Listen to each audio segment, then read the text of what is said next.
यह कहानी है एक गरीब पिता और उसकी बेटी की। एक बार वो गरीब व्यक्ति अपनी बेटी को उसके स्कूल से लेकर शहर के एक महंगे होटल में पहुंचा। उस व्यक्ति ने फटे पुराने कपड़े पहने हुए थे और उसकी बेटी स्कूल की ड्रेस पहनी हुई थी। जब दोनों होटल के अंदर पहुंचे तो वेटर पूछा, सर आप क्या खाना पसंद करेंगे, आप अपना ऑर्डर बता दीजिए। तब उस व्यक्ति ने कहा कि आप मेरे बेटी के लिए एक प्लेट पाव भाजी लेकर के आ जाइए बस। वेटर ने कहा, सर आप कुछ नहीं लेंगे, आपके लिए भी कुछ लेकर आऊं। तो गरीब व्यक्ति ने कहा, मेरे लिए कुछ नहीं, आज मेरी बेटी के लिए पार्टी है। मैंने इससे वादा किया था कि अगर तुम इस जिले में 10th क्लास में टॉप करोगी तो तुम्हें मैं सबसे महंगे होटल में पार्टी दूंगा, तो आप सिर्फ बच्चे के लिए पाव भाजी ले आइए। वेटर ये बात सुनते ही दौड़कर अपने मालिक के पास गया और बोला कि सर आपसे एक छोटी सी रिक्वेस्ट है कि आप मेरी सैलरी से पैसा काट लेना, लेकिन आज मैं चाहता हूं कि उस बच्ची के साथ उसके पिता को भी एक प्लेट पाव भाजी खिलाया जाए, क्योंकि उस बच्ची ने पूरे जिले में 10th क्लास में टॉप किया है। वो गरीब पिता है, ज्यादा पैसे नहीं होंगे, इसलिए कह रहा है सिर्फ बच्ची के लिए ले आओ।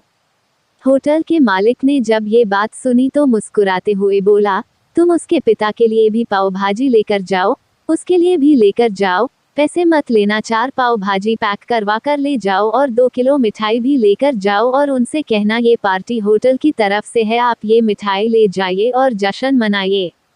जब वेटर ने 2 प्लेट पाव भाजी लेकर गया तो वो व्यक्ति चौंक गया और बोला, मैंने तो एक ही मंगाई थी, मेरे पास पैसे नहीं है। वेटर बोला, अरे सर शर्मिंदा मत कीजिए, ये पार्टी होटल की तरफ से है, आपकी बेटी, हमारी बेटी ने टॉप किया है, ये मिठाइयाँ लेकर जाइए और जश्न मनाइए। पिता और बेटी खुश हो गए और चले गए।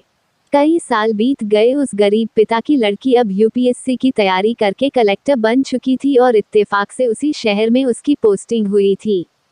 उस लड़की ने उस होटल में सूचना पहुंचा दी कि मैं उस होटल में लंच करने के लिए आ रही हूँ।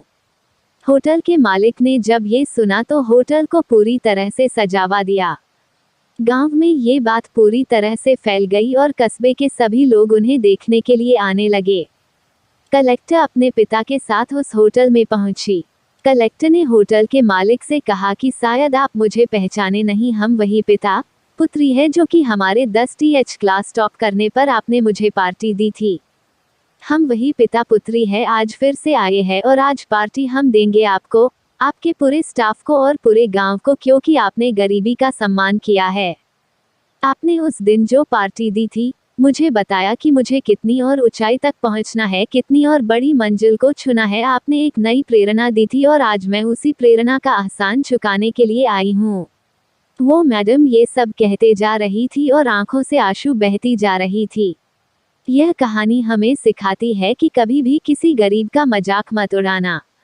हो सके तो उसकी मदद करना, और अगर मदद ना कर सको तो उसका मजाक मत उड़ाना, क्योंकि वो सब देख रहा है। बनना है तो उसकी नज़र में अच्छा बनिए। जहाँ भी रहिए कर दिखाइए कुछ ऐसा कि दुनिया करनी चाहे आपके जैसा।